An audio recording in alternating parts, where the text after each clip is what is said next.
પાકિસ્તાન તરફથી સતત થઈ રહેલ હુમલાઓ વચ્ચે જમ્મુ કાશ્મીરના અખનૂર સેક્ટરમાં રાતથી જ બ્લેકઆઉટ જાહેર કરવામાં આવ્યું છે. પાકિસ્તાન દ્વારા રાત્રે કરાયેલ હુમલા પછી જમ્મુ કાશ્મીરની સવારની તસવીરો સામે આવી છે તો ભારત અને પાકિસ્તાન વચ્ચે તણાવ વધી રહ્યો છે. બંને દેશો યુદ્ધની અણી પર ઊભા છે અને તેમની સેનાઓ તૈનાત છે. ગઈકાલે રાત્રે બંને દેશો તરફથી મિસાઇલ હુમલા કરવામાં આવ્યા હતા તો ભારતે પાકિસ્તાનના 4 એરબેઝને નિશાન બનાવ્યા છે. આ સાથે જ પાકિસ્તાન દ્વારા ભારતના ઘણા શહેરોને નિશાન બનાવવામાં આવ્યા હતા, જેણે ભારતની એર ડિફેન્સ સિસ્ટમને નિષ્ફળ કરી દીધી હતી. તો પાકિસ્તાને શ્રીનગર સહિત અનેક સરહદી વિસ્તારોમાં સૈનિકો એકઠા કરવાનું શરૂ કર્યું છે. તો સૂત્રો પાસેથી પ્રાપ્ત માહિતી અનુસાર શ્રીનગર અને આસપાસના વિસ્તારોમાં પાકિસ્તાન સાથે ભારે અથડામણ ચાલી રહી છે.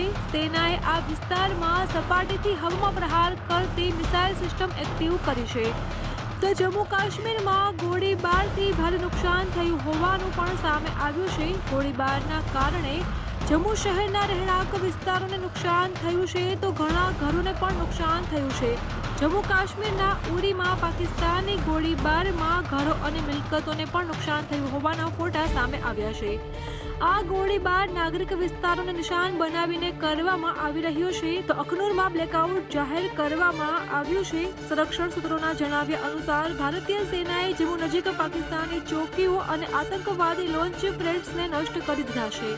અમારી તમામ માહિતીથી અપડેટેડ રહેવા માટે જોડાયેલા રહો ત્રિશુલ ન્યૂઝ સાથે.